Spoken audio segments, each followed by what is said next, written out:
Progress Test, Unit 5. Today I'm talking to Sue Perkins. Sue works for Job Search, an online agency that helps people get the jobs they want. Hello, Sue. Hello.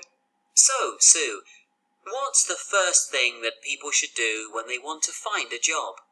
Well, an important thing is to think about what they really want to do. So people should think about what they're good at and what makes them happy. Isn't it more important to think about which job pays the most? Actually, money isn't that important to most people. Obviously, you need enough money to live on, but there have been studies to prove that earning more than a certain amount doesn't make you happier. So, when you find a job you like, what should you do next?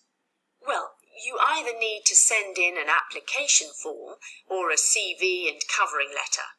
But before you do that, it's a good idea to find out as much as you can about the job and the employer to make sure it's something you really want to do. You can usually get all the information you need online. And I suppose it's difficult to get jobs these days, especially for young people. You need a degree in the right subject to be successful.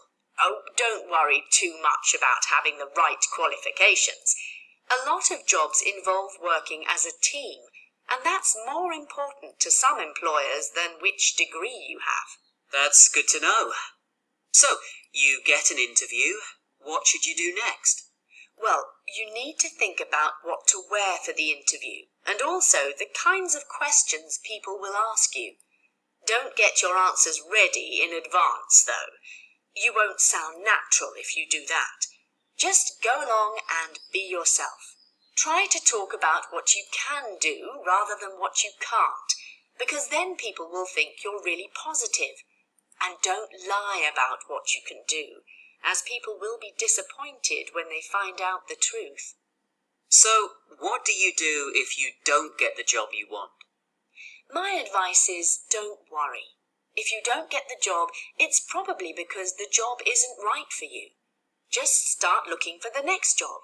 Getting a job is a journey, and what you learn along the way is very important. Thank you, Sue. That's great advice.